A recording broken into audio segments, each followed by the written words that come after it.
Trauma and Triggers contains explicit content. Please check the show notes for details.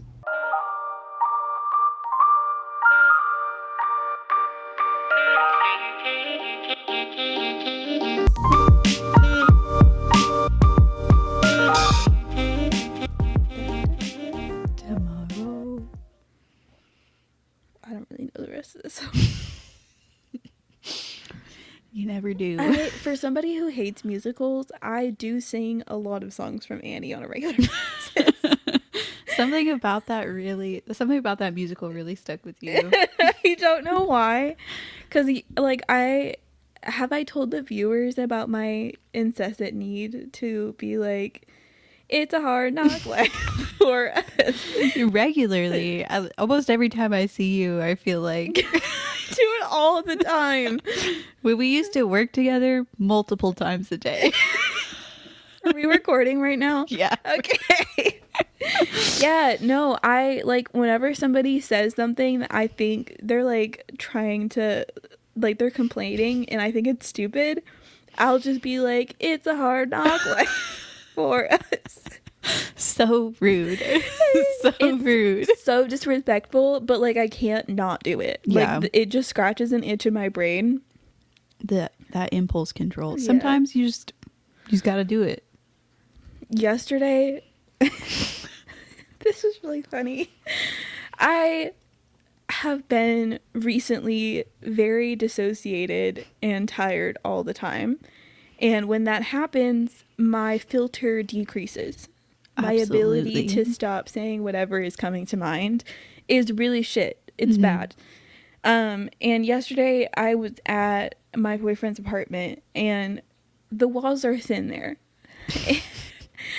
And our neighbors they were talking about random stuff and we hear them, and this one person is like, she yelled out, "I love you," and nobody responded, and she yelled out again.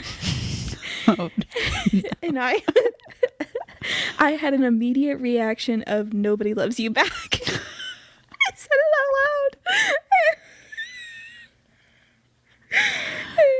And like nobody else heard me but him, but I was just like, I can't I can't say these things out loud. Listener, I wish you could see Audrey right now. She is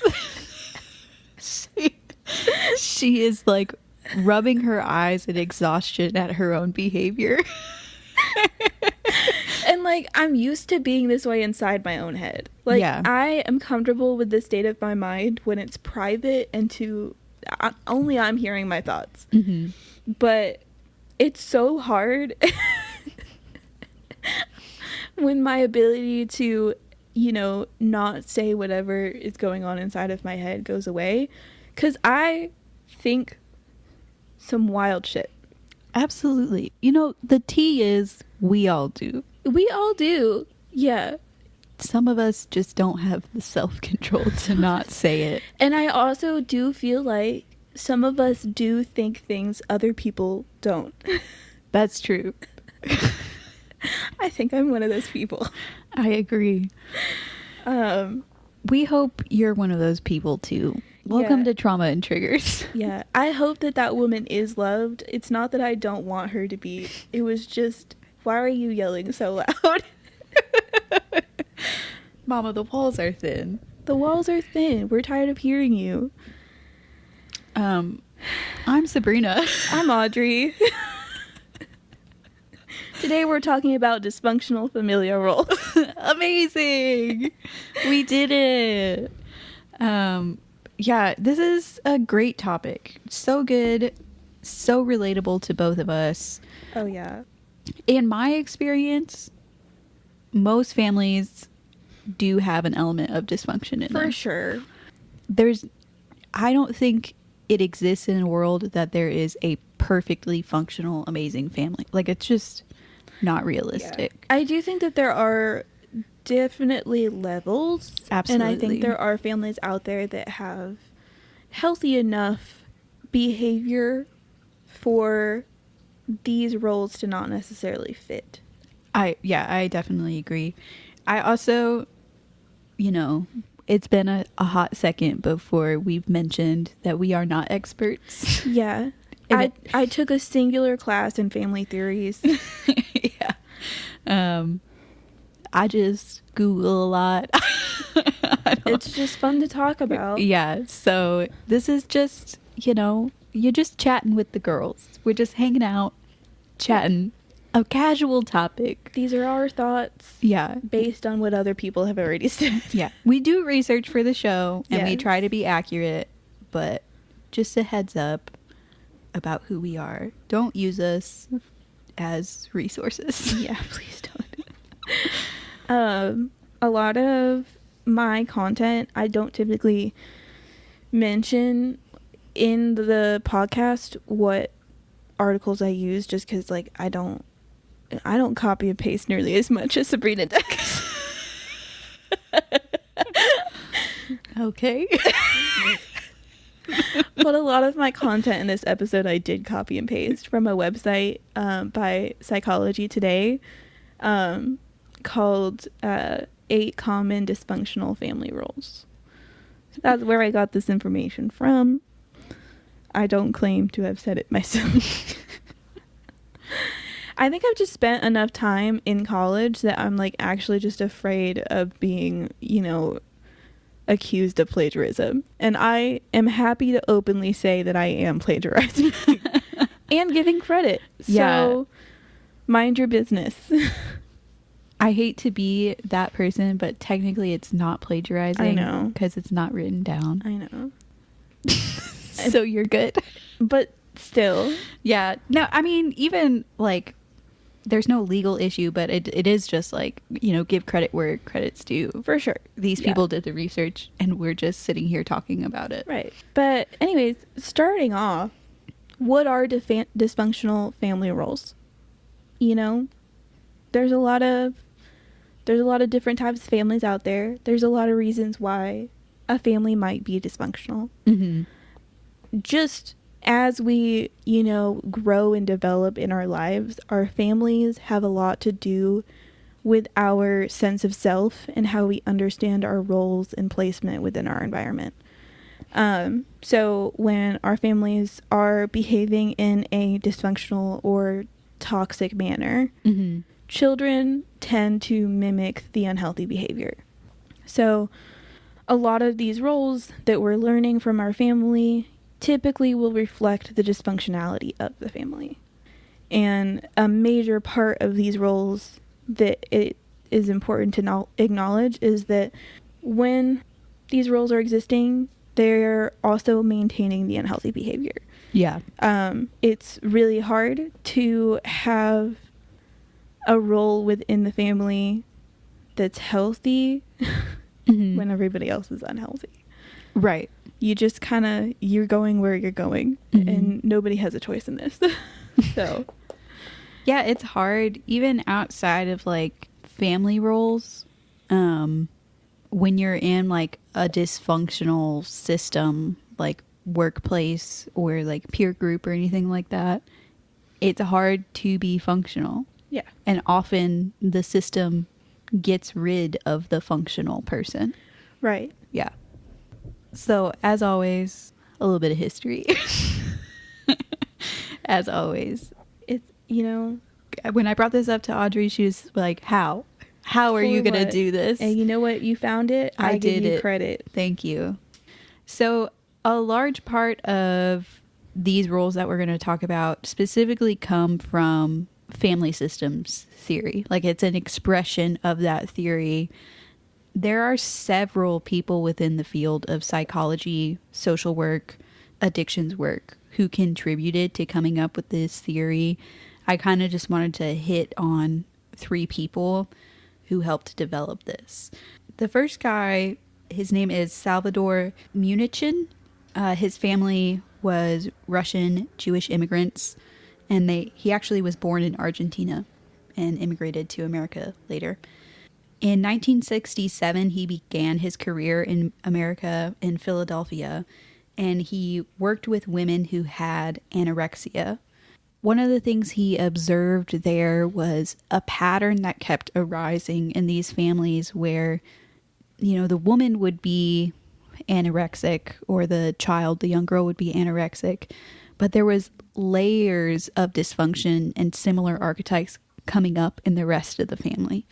So in 1974, he published the book Families and Family Therapy, which described his idea that family structures and family roles often repeat throughout different families. So he's doing his thing, and he's called the father and sometimes the godfather of family therapy. This woman, Virginia Sater, is called the mother or godmother of family therapy. I don't know how they got those titles, Okay. but both of them independently got those titles. They were it was a vote. Yeah. I guess. I don't know. So Virginia Sater is, have you ever heard the phrase, healing families will heal the world? Have you ever heard that at all? No, but that's a good quote. Yeah, that's her thing. And it's what she championed throughout her career. She was a social worker. She worked all different types of levels of, like, she worked in addictions, she worked with child abuse, all different types of levels and stuff. And she also noticed this pattern and was popular in the media. Her role in this was kind of like popularizing the idea to the public a little bit. Whereas I feel like Salvador Munichen, his was more in like the academic sector. Okay. And then this last woman I'm bringing up, Sharon Wegescheider Cruz, she actually names these roles that you're about to talk about. I think you have a couple extra than what she initially named, but she named them in 1981 in her book, Another Chance, Hope and Health for the Alcoholic Family.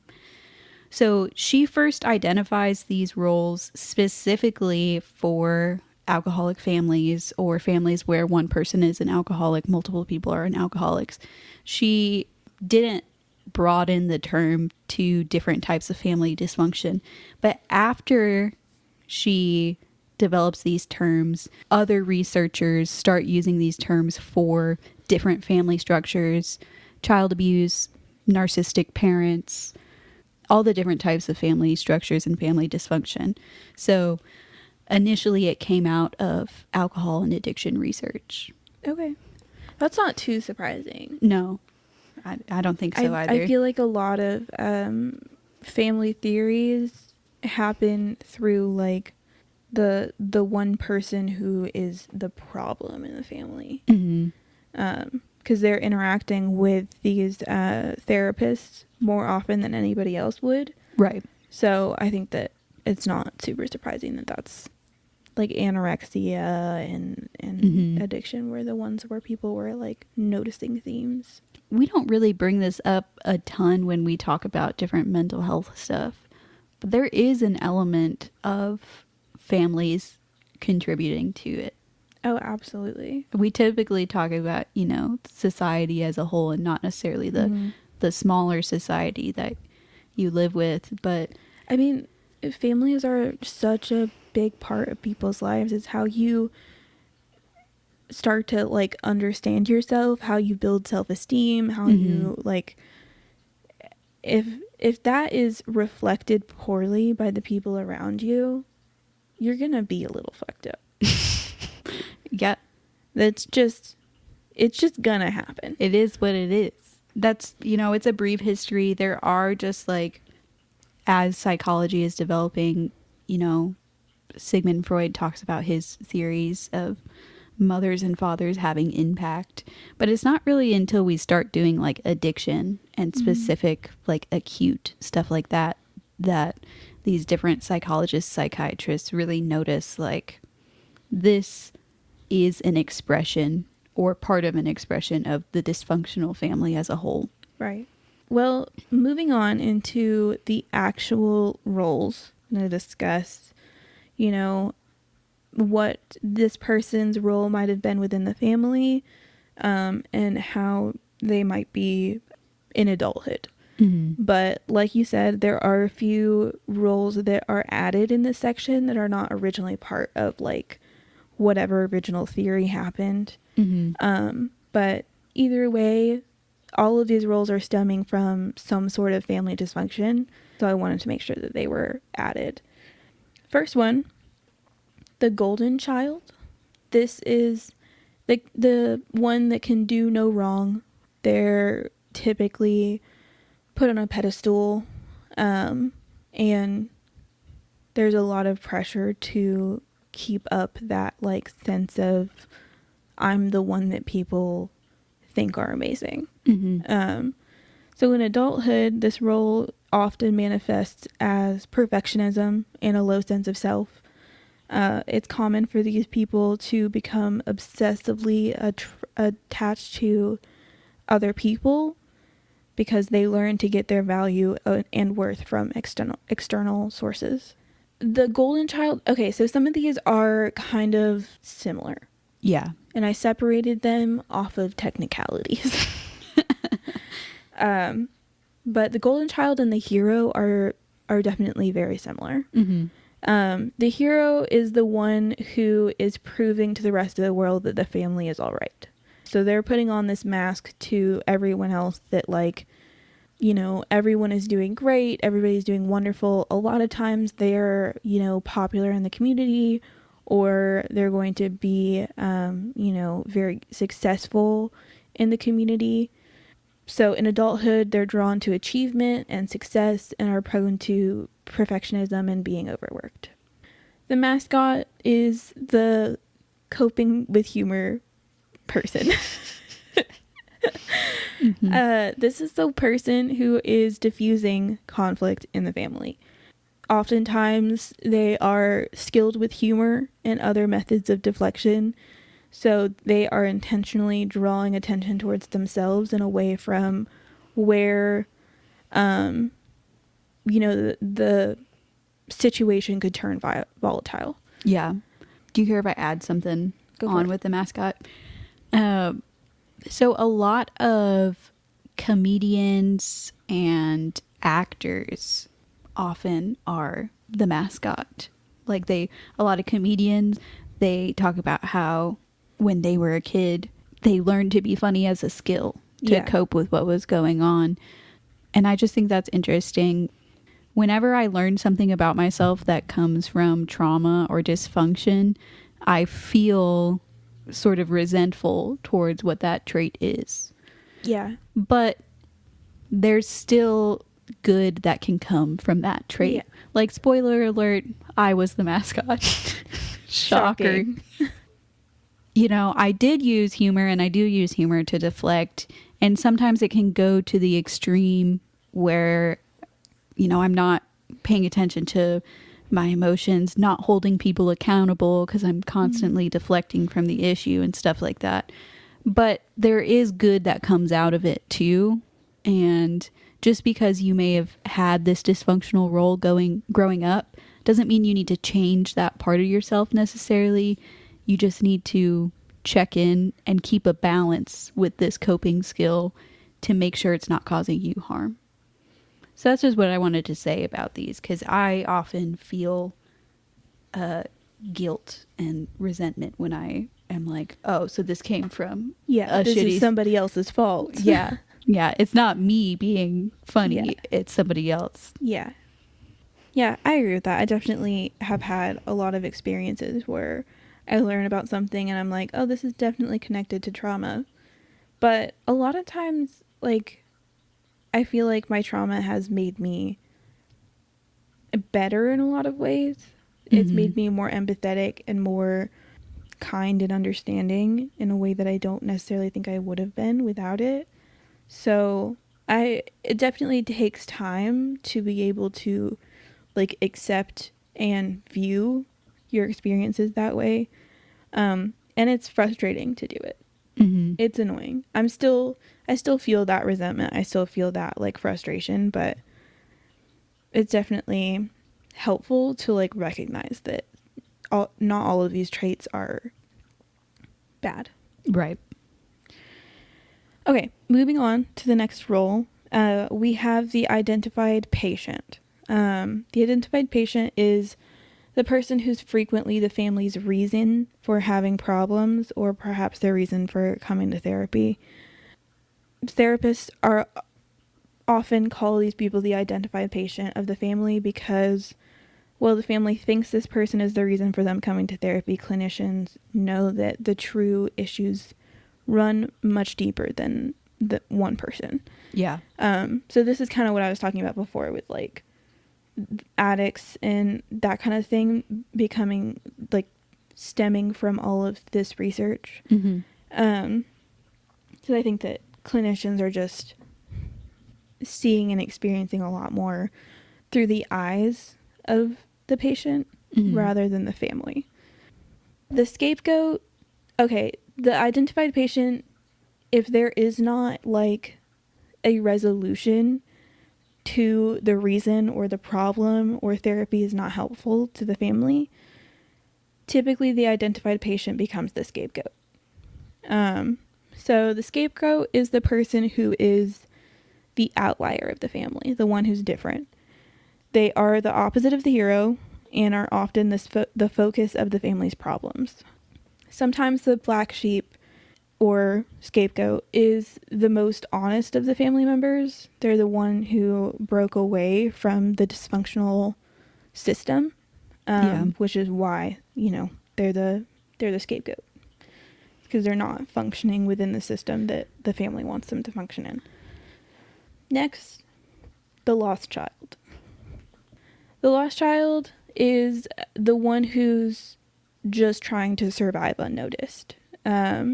Because getting noticed means getting in trouble or being in the limelight. In adulthood, this person will maintain that feeling of being lost and unseen, often having low self-esteem or low self-worth. They will struggle to make decisions and constantly have feelings of invisibility or not being seen.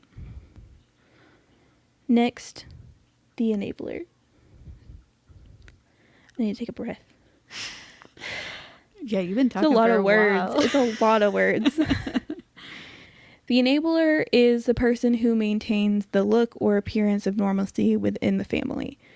And I know this sounds familiar with the hero, but they are different for sure. The enabler is oftentimes supporting and affirming the unhealthy behavior of other family members who might have like a substance abuse disorder or untreated mental illness. In adulthood, they continue to try to fix others and have an overall strong sense of responsibility and ownership for the problems of other people. The last one we have, I think, is not an original term. No. But the parentified child, which I feel like I've seen the term a lot more recently. Yeah. But the parentified child is the one who takes on the role of the other spouse in the absence of a healthy caretaker relationship. Sometimes the role is also the caretaker, but not always. In adulthood, this person is frequently drawn to relationships with a lot of dysfunction and emotionally unavailable partners. They struggle with boundaries and base their self-worth on their partner's approval. Everybody take a deep breath. A cleansing breath. Christ. That was so much to say. So much to say. A lot of emotional processing. Yeah. For me. A lot of this is, none of this is happy. None of this is good. Yeah. It's very sad to see these things. And especially because, like, I have a lot of friends that I can, like, just clearly point out and be like, this was their role. Yeah. For sure. For me, I have a lot of, like, you know, seeing my role and my siblings' role. And then on top of that, seeing my parents' role within their own families. Yeah. And that is just, like... We've had this conversation before. It's, like... We kind of talked about, like, what our parents' roles were within... like their families, which was really interesting to kind of talk about. Yeah. Generational trauma has an impact throughout families, throughout generations, obviously. Yeah. And it's interesting to see how, you know, my parents' role that they had in their families plays into the role that they had in our family unit. But for me, from my perspective, yeah, I would say my family was relatively dysfunctional, but it was really awesome to see how much my parents were able to heal from their family's dysfunctions before they started a new family. So you can heal and you can change. Yeah, I think that like generational trauma has become such a big thing that even without the term, people have been trying to like heal from their own trauma, and it's getting better. Absolutely. Which is good. I'm glad that people are trying to do that. Yeah. And even throughout, like after your kids are adults, keep trying. Mm-hmm. I encourage you to still focus on, you know, how you can be better for yourself and for your family and the people close to you. Because it's hard to heal while you have children. That is a difficult thing to do. Yeah. It's hard to heal when you don't have time, because you just, like, it takes a lot of emotional energy and literally just time sitting with your emotions. And thinking through things and thinking through the impact of things. And it's just, most people are too busy for it and cannot make the time for it. Yeah. So it really is a privilege for me to have been able to have the time that I've had to do healing. And I wish everybody had that time. Like, I think the world would be such a better place if people didn't have to constantly work and suffer. Capitalism is a bitch. She sure is. I wanted to comment on this scapegoat a little bit, because I see this over and over again in families and sometimes in the workplace. The person identified as the problem is sometimes the person just highlighting or exposing the problem. Yeah. It's not really the problem. Like, how many times have we seen, if there's a sexual harassment issue in a workplace, who's the scapegoat or the black sheep? Sometimes it's the woman, and she's accused of being, you know, too slutty, too provocative, whatever it is. And it's like, actually, the issue... We're upset about the wrong thing. Yeah. You're upset because you view this woman as sexually promiscuous, but she isn't. You know, there might be a situation where that is true, but I just think that's interesting how I've often felt like the scapegoat in not my family dynamic, but other dynamics, just because I'm pointing out issues and behaving in a functional, healthy manner, that I become the problem. And it's like, actually 85% of you are the problem. And it's such like a cocky bias thing to say, but it's, you know, it wasn't easy for me to come to that realization. I definitely have the personality where I'm like, if someone's like, you're the problem, I'm like, you're right, I am. But a lot of the times it's like, hold on, shut the hell up. You're the problem. Yeah, I definitely feel like I've experienced being the scapegoat more often as, like, in friendships. Yeah. For sure. For sure. Because I definitely didn't fit that role, like, within my family or, like, in workplaces. I have a historic role of ignoring the fuck out of everybody. Yeah. And minding my own business. If there is a problem, it typically does not affect me to the point that I'm like, I have to do something. Unless it's like actually, like, you know, sexual harassment is a whole other story. But like, you know, toxic work environments, I'm used to them. Most of the time, I don't have the time. I don't have the energy. I'm getting paid. Unless I feel like something truly wrong is being done to people, I'm minding my own goddamn business. Yeah. So I don't know. Yeah. Definitely experienced that as a friend, though. It is interesting how, like, you can see these roles in a different... I know we're talking about family and I keep bringing it up, but it's just interesting to see just how these roles come up in a lot of just dynamics. Yeah. This next section is mostly just thoughts and opinions.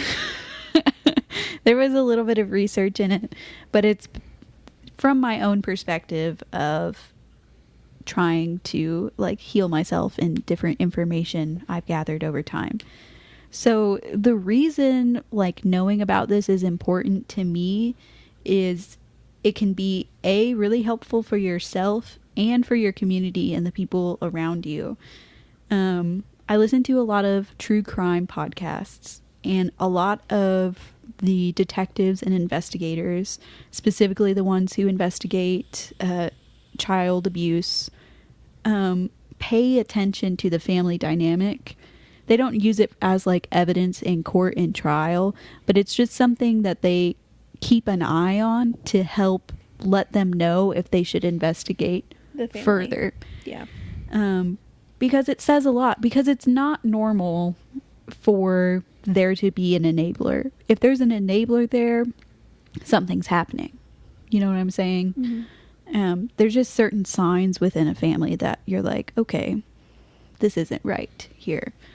So I think being aware of this can really just benefit you and just helps you keep your eyes open. Like if there is someone being harmed around you, just something to pay attention to. I'm not saying that you have to go play Nancy Drew and be a detective on all these different families, but there's definitely been situations I've been in where I'm able to recognize within a family that behavior is odd and be able to help someone because I was paying attention.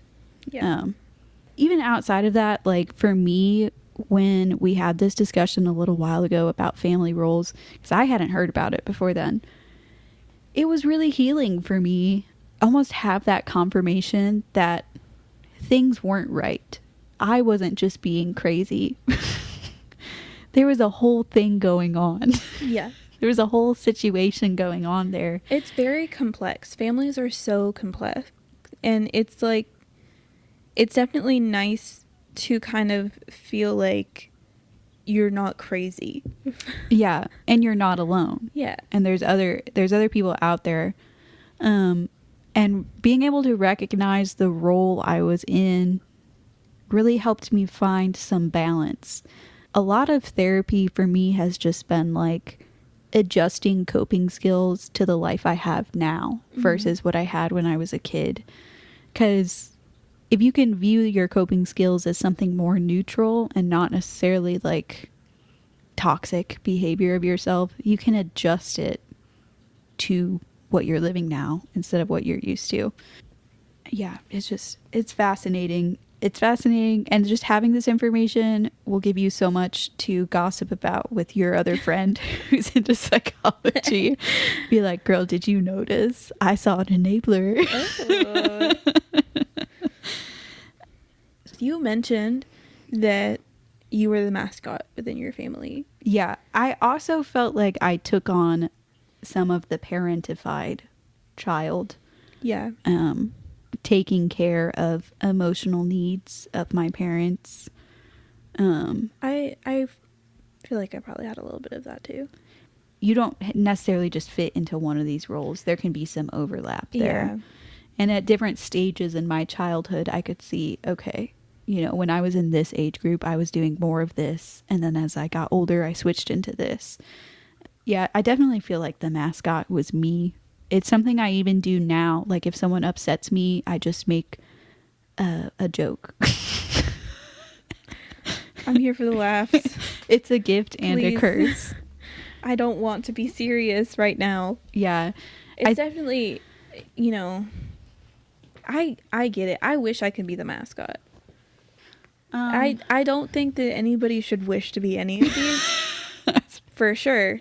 But I feel like, I don't know, sometimes it would come in handy to just be able to, like, just change the conversation by joking.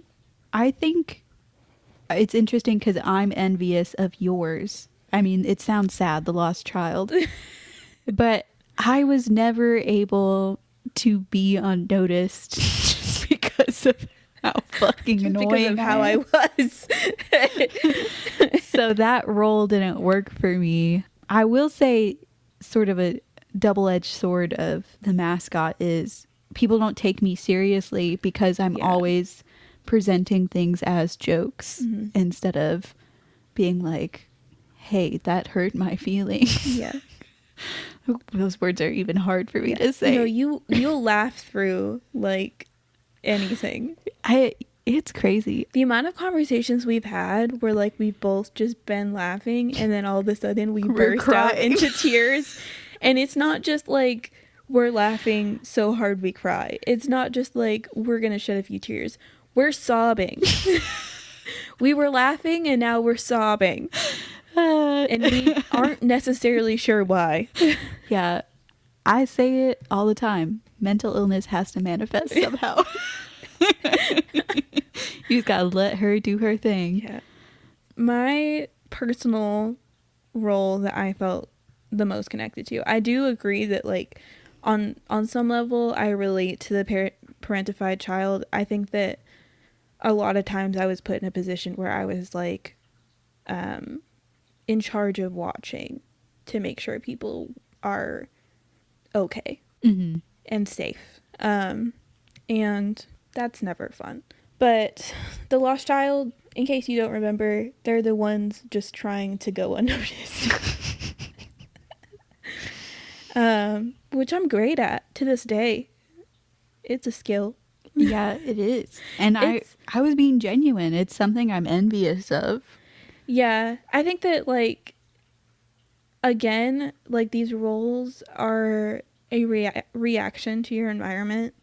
And I think that for me, it was very important to not have myself be the center of attention. It felt like it was better for everyone else if it was that way.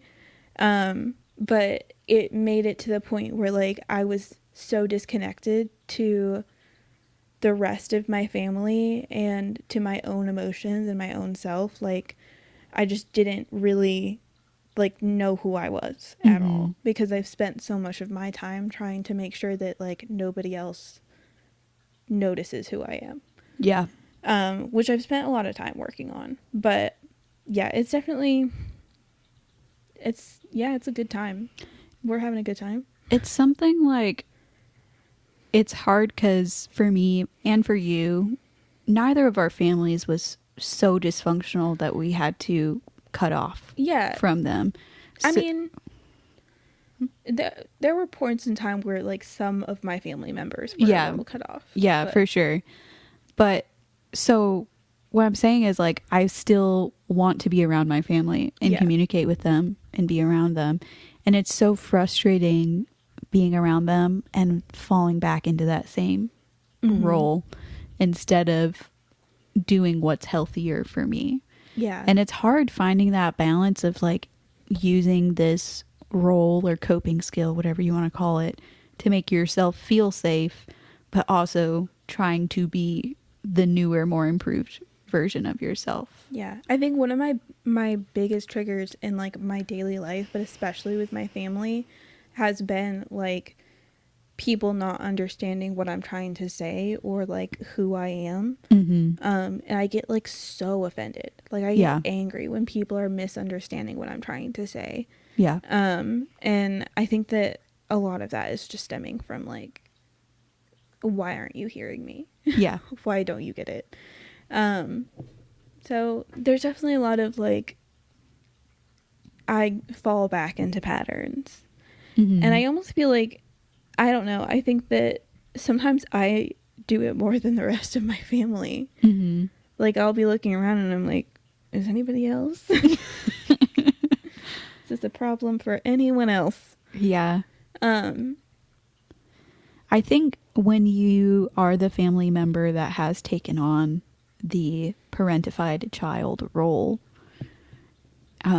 it's harder to let go of whatever was like the other part of the role. Because for me, it's like there's this anxiety of, if I stop being the mascot, people, will everything just fall apart? Yeah, people aren't going to be taken care of, and I'm also supposed to take care of them. So maybe that's why we have a harder time. Yeah, but that's our opinions of Familial roles. yep. I'm sorry, dysfunctional Familial familial roles. roles. You know what we didn't do? We didn't look up, are there like named functional? I'll just read this little blurb.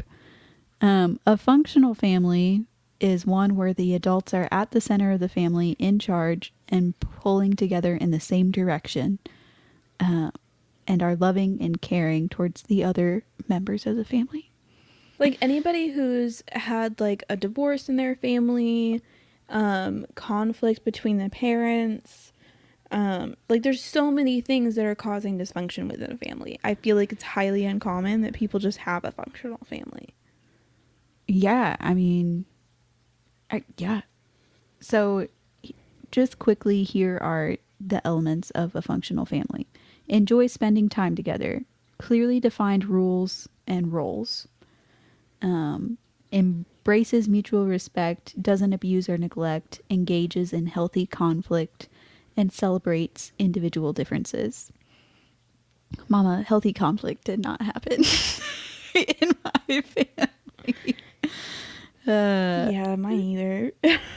Yeah, there's a lot of things that can, and sometimes like it's outside of the control of the parents. Like sometimes a big trauma can happen and it's hard to gain back functionality because you're still dealing with whatever the trauma is, and then after that coping with what the trauma was. So Yeah, and then even after like a big trauma, I think that healthy communication is really difficult. Like healthy conflict. yeah, Because you can have communication, but like conflict after like a trauma where everybody's kind of walking on eggshells and trying to figure out how to go about the situation is really difficult. yeah, it's conflict can feel so stressful when you come from a dysfunctional family. It's just like the emotional weight of a conflict is so much more, because what does it mean when conflict happens? There's more stress, arguments, potential for abuse to happen and stuff like that. Yeah. So here's a little statistic from Forbes. 70 to 80% of American families consider their families dysfunctional. That sounds right. Yeah. Yeah, that makes sense. 10% of mothers are estranged from at least one adult child. 40% of participants have experienced family estrangement. 34% of children are living with an unmarried parent. Okay, that doesn't necessarily mean dysfunction. That's a little old-timey shamey. Yeah. That's really weird. But yeah, it's interesting that it seems like most people agree that a dysfunctional family is more common Yeah. than a functional one. Yeah. Well, that's that. I hope Yay. you enjoyed. Our next episode is going to be BDSM lingo. I hope you're excited for that, because Yeah. we are. That one will be much more joyous Yes. than this one, much less trauma dumping. Fingers crossed. You never know. You never know what we're going to throw out. But if you're interested in seeing any more of our content, we are on Threads, Instagram, TikTok. All of that is at Trauma and Triggers. And on Reddit, we are at Trauma and Triggers Pod. We love Reddit and we love Threads, and we're currently neglecting Instagram and TikTok. Yes. They're too indeed. hard. Yeah, you did really well with those like clips, but editing it's a lot of work to be doing those on a regular basis. Getting all those clips together was like 6 hours of work, and I just literally have not had the time. But anywho, I am glad that we talked about this. Just as we're saying farewell here, like we don't always do the harder topics, and this wasn't like super hard, but I think they are really important. I think it's really important for people in our age range to be talking about these things. Yeah, this is how growth happens. Yeah, this is how you heal. And there's definitely been a few episodes for us that have hit home pretty hard. That we've, tried to grow from and, realize some things within our own units. Like grief was really difficult for us, but it's something that we felt was really important to talk about. And I hope that you guys are gaining something from this too. Yeah, and in a lot of ways, those are the episodes I'm most proud of. Yeah. Because I think our more lighthearted, fun episodes are important. I think, people should just be able to laugh and have a good time. But I think the impact of being able to talk openly about these things is really important. And I'm glad that we do it. Yes. Thanks so much for listening. You Good. eight fucking bitches. Goodbye. Goodbye.